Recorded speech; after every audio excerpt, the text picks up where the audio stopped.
এবং প্রায় 1 মাস যাবৎ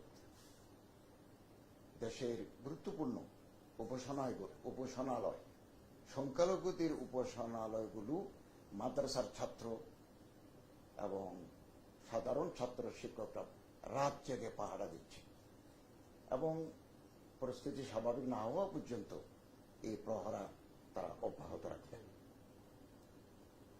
যারা এই দুর্বৃত্ত পরায়ণায় লিপ্ত সাম্প্রদায়িক সম্প্রীতি বিনষ্ট করার অপচেষ্টা যারা চালাচ্ছে, যারা সংখ্যালঘু নৃগোষ্ঠীর উপর হামলা চালাচ্ছে, তাদের আইনের আওতায় এনে কঠোর শাস্তি বিধানের জন্য সরকার প্রতিশ্রুতিবদ্ধ।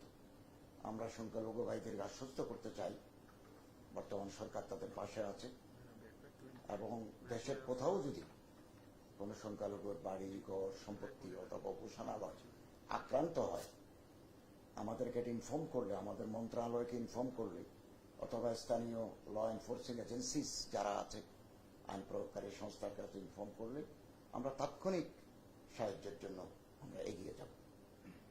বাংলাদেশ আমরা জানি আবহমান কাল ধরে সাম্প্রদায়িক সম্প্রীতির দেশ।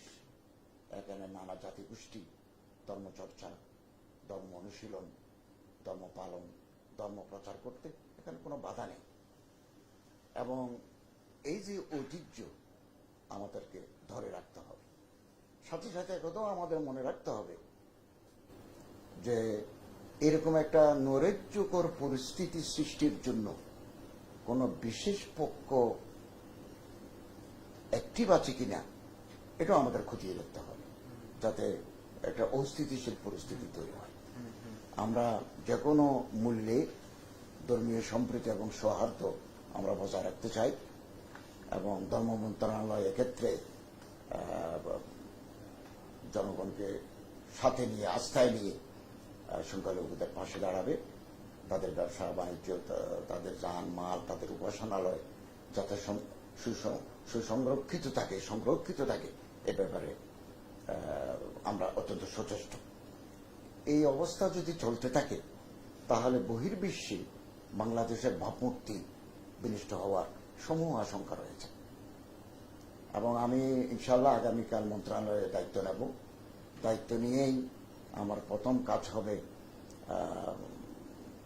ঢাকা শহরে প্রথমত, এরপরে মফস্বলে যেখানে যেখানে ধর্মীয় উপাসনালয় আক্রান্ত হয়েছে অথবা বাড়িঘর ক্ষতিগ্রস্ত হয়েছে আমরা এগুলো দেখব এবং আমি স্বরাষ্ট্র মন্ত্রণালয়ের সাথে ক্লোজ মনিটরিং করে এটা আগামী দিনে যাতে এরকম অকারেন্স আর না ঘটে, পুনরাবৃত্তি না ঘটে একেবারে ব্যবস্থা নেব এবং মাননীয় প্রধান উপদেষ্টাও আমাদেরকে সেই নির্দেশনা দিয়েছেন। এখন এই মুহূর্তে আমাদের মূল কাজ হচ্ছে restoration of law and order situation, আইন শৃঙ্খলা রক্ষার, আইন শৃঙ্খলার উন্নতি সাধন। এটা এই মুহূর্তে আমাদের প্রায়োরিটি। দ্বিতীয়ত আমরা মন্ত্রণালয়ে কালকে আমি দায়িত্ব নেওয়ার পরে বৈঠক করব আর কি ব্যবস্থা গ্রহণ করা যায় সংখ্যালঘুদের জানমাল, ইজ্জত, সম্পত্তি, উপাসনালয় এগুলো রক্ষার জন্য, তাদের নিরাপত্তা বিধানের জন্য। তাদের মনে যে আতঙ্ক তৈরি হয়েছে বা আতঙ্ক তৈরি করছে কেউ, এই আতঙ্ক দূর করার জন্য আমরা কিছু গুরুত্বপূর্ণ ব্যবস্থা নেব। এটা আলাপ করে কালকে আমি মন্ত্রণালয়ে গিয়েই সেটা আলাপ করব এবং প্রয়োজনে আমি সংখ্যালঘু সম্প্রদায়ের যারা নেতৃবৃন্দ আছেন তাদের সাথেও বসবো, তাদের সাথে আলোচনা করব, তাদের পরামর্শ নেব এবং আমাদের অগ্রাধিকার পাবে প্রায়োরিটি হচ্ছে যে আইন শৃঙ্খলার উন্নয়ন। আমাদের যে ভঙ্গুর অর্থনীতি আমরা যে উত্তরাধিকার হিসেবে পেয়েছি এটা থেকে উত্তরণ। আমরা গতকালও যমুনাতে প্রধান উপদেষ্টার সাথে একটা ইনফরমাল মিটিং করেছি এবং ওখানেও আলোচনা হয়েছে যেখানে যেখানে আমাদের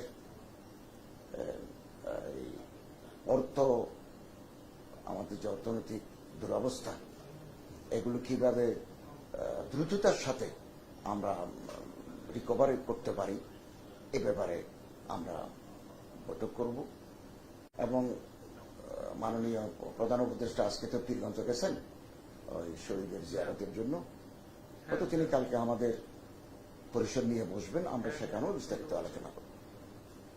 তো পরিশেষে আপনাদেরকে ধন্যবাদ জানাচ্ছি এবং আমরা দৃঢ়তার সাথে একথা বলতে চাই, এই কেউ যাতে সংখ্যালঘুদের উস্কিয়ে দিয়ে অথবা মাঠে নামিয়ে জল গোলা করার, পানি গোলা করার পায়তারা করবে, এগুলো আমাদেরকে অত্যন্ত সচেতন থাকতে হবে এবং আমরা তাদেরকে আশ্বস্ত করতে চাই আমরা তাদের পাশে আছি। ধন্যবাদ। এটাই আমার। বাংলাদেশের কাজ করি, আপনার কাছে আমার একটা প্রশ্ন আছে। তখন হচ্ছে বিশেষ করে কোন বিষয়গুলোকে গুরুত্ব দিয়ে বা কি নির্দেশনা আপনাদেরকে দিয়েছেন প্রধান উপদেষ্টা মহোদয়? আর পরে আরেকটা বিষয় যে ধর্ম মন্ত্রণালয়ের দায়িত্বপ্রাপ্ত উপদেষ্টা আপনি আসলে আপনার কোন কোন কাজগুলো প্রায়োরিটি বেসিসে থাকবে, যদি আপনি দু একটা বলেছেন, এর সাথে আর কি কি যুক্ত? আচ্ছা, আমাদের আসলে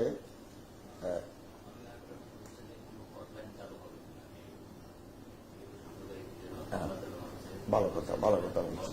আরেকটা বিষয় হচ্ছে যে বিভিন্ন মসজিদ কমিটিতে ক্ষমতাসীন একটা কর্মীরাই কমিটিতে ছিল, তারা কিন্তু এখন নেই। ইমামদের যে একটা বেতন, এই মসজিদ কমিটিতে বেশিরভাগ কমিটির বেশিরভাগ এলাকায় শহীদ কমিটির লোক নেই, তাই ইমামদের বেতন ভাতা এই ধরনের কোনো সমস্যা ইসলামী ফাউন্ডেশনের সাথে আলাপ করা হচ্ছে। ইমামদের বেতন সেই বিষয়ে নিয়ে হটলাইন চালু করছে। ইনশাল্লাহ আমি কালকে দায়িত্ব নিয়েই এই একটা হটলাইন আমরা প্রেসে দিয়ে দেব। বাংলাদেশের কোথাও যদি কোনো ধরনের সহিংসতা সংখ্যালঘুদের ব্যাপারে পার্টিকুলারলি কোনো উপাসনালয়ে হামলা হয়, মুহূর্তের ভিতরে হটলাইনে যোগাযোগ করলে আমরা একটা ল এনফোর্সিং এজেন্সির সাথে সমন্বয় করে তাৎক্ষণিক ব্যবস্থা নেওয়ার করব।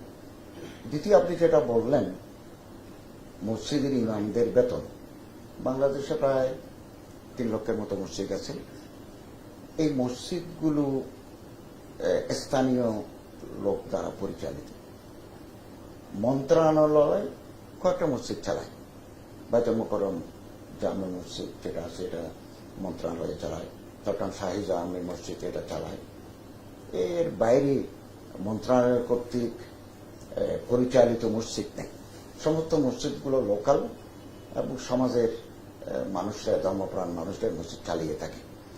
তবে কোথাও যদি আমাদের হেল্পের প্রয়োজন হয়, কমিটির লোকরা যদি না থাকে, তাহলে ইমামদের বেতনের ব্যাপারে আমরা তাদেরকে সহযোগিতা করতে পারি, পরামর্শ নিতে পারি। ইনশাল্লাহ এটা আমরা করব। আমাদের মাননীয় প্রধান উপদেষ্টার সাথে আমাদের এখনো আনুষ্ঠানিক যেটা বৈঠক, আমাদের দিক নির্দেশনা, এটা এখনো হয় নাই। যেহেতু বৃহস্পতিবার আমরা দায়িত্ব নিয়েছি, শুক্রবার শনিবার সরকারে বন্ধ। তারপরও কালকে আমরা জাতীয় স্মৃতিসৌধে পুষ্প শ্রদ্ধা জ্ঞাপন, এরপরে শহীদ মিনারে গেছি, এরপরে যমুনায় ওনার সাথে আমরা অনানুষ্ঠানিকভাবে মিলিত হয়েছি। ওখানে আমাদেরকে তিনি বলছেন যে এই মুহূর্তে আমাদের কাজ হচ্ছে আইনশৃঙ্খলা পরিস্থিতির উন্নয়ন, এই মুহূর্তে আমাদের প্রায়োরিটি, এবং কোথাও কোনো সহিংসতা যাতে না ঘটে এই ব্যাপারে আমাদেরকে একটা সচেতন থাকতে হবে। এবং তিনি আমাদেরকে আগামীকালও আরো গুরুত্বপূর্ণ নির্দেশনা দেবেন, যেভাবে দেবেন আমরা সেটা অনুসরণ করে চলব।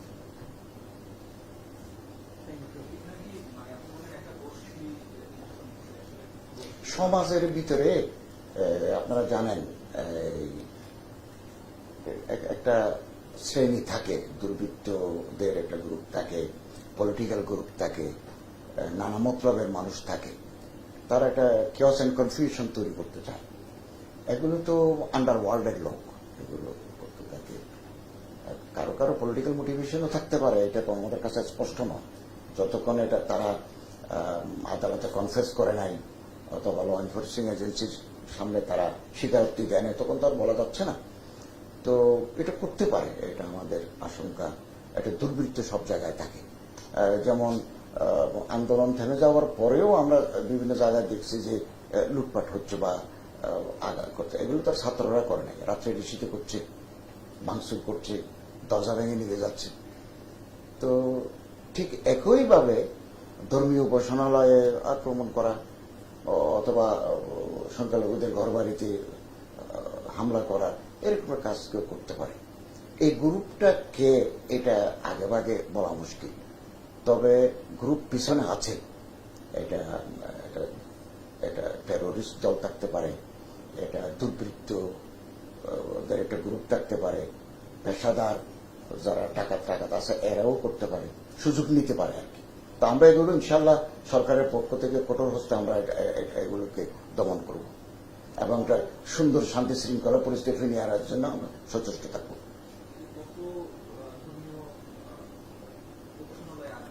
না, এটা এই ইনফরমেশন আমাদের কাছে নাই। আমি এখনো মন্ত্রণালয়ে যাই নাই। কালকে 10টায় আমি মন্ত্রণালয়ে যাব।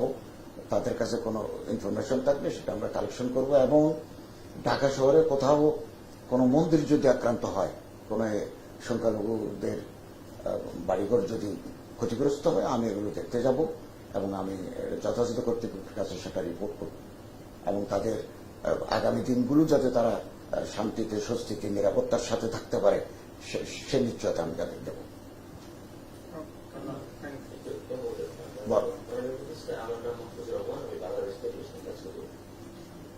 সামাজিক যোগাযোগ মাধ্যমে কিছুদিন যাবত একটা বিষয় বেশ আসছে, বিশেষ করে সংস্কারের পরপরই সংস্কারের সময় গঠন করেছে। তখন মানুষ ধর্মমন্ত্রণালয়ের সর্ববৃহৎ যে প্রোগ্রাম আমার কাছে মনে হয় যে হজ এবং উমরা, তো মানুষ একটা দাবি করছে ওখানে, আমি বলেছি যে হজ এবং উমরা এই প্যাকেজটা অনেক নিচে করা যায়, মানে মানুষের দাবি যে অনেক কম খরচে দেখি করার কোন পরিকল্পনা আপনাদের আছে। আমি আপনি খুব সুন্দর প্রশ্ন করেছেন, ধন্যবাদ। এটা আমার পরিকল্পনার ভিতরে আছে। আমি একটু দেখতে চাই কেন বাংলাদেশ থেকে হজে গেলে এত একটা বিরাট কনসিডারেবল অ্যামাউন্ট লাগে এবং একটা সিন্ডিকেট আছে, আমরা আগে শুনেছি। আমি একটু দেখতে চাই সিন্ডিকেটে কারা এই পবিত্র ইবাদতকে নিয়ে সিন্ডিকেট করে একেবারে এক্সরবিটেন্ট প্রাইস দিয়ে প্লেনের টিকিটগুলো বিক্রি করে, অথচ অন্যান্য দেশে আরো কম খরচে হজ করা যায়। আমি কালকে দায়িত্ব নেব, আমি আরো ফাইলপত্র দেখব কি ব্যাপার। কোন অন্যায় সিন্ডিকেট যদি থাকে আমরা এটা ভেঙে দেওয়ার জন্য সচেষ্ট হব এবং এর সাথে যারা যুক্ত তাদেরকে আমরা আইনের আওতায় আনব। মানুষ যাতে, এবং এমনও হয়ে থাকে আমরা দেখি যে টাকা জমা দেওয়ার পর after observing all the formalities অনেক মানুষ হজে যেতে পারে। কি এখানে কি হইল আমরা এটা দেখতে চাই এবং এটাকে আমরা অত্যন্ত সহজতর করতে চাই যাতে মানুষ ওমরা হজ ইজিলি করতে পারে কম খরচে। এখানে যদি মাঝখানে মধ্যস্বত্ব বুকি থাকে অথবা কোনো শক্তিশালী সিন্ডিকেট থাকে, এটাও আমরা নজরে আনবো এবং আমরা কোনো ধরনের অন্যায়ের কাছে আমরা মাথা নত করবো না। আপনার এই প্রশ্নটা অত্যন্ত প্রাসঙ্গিক এবং আমি আপনাকে ধন্যবাদ জানাই।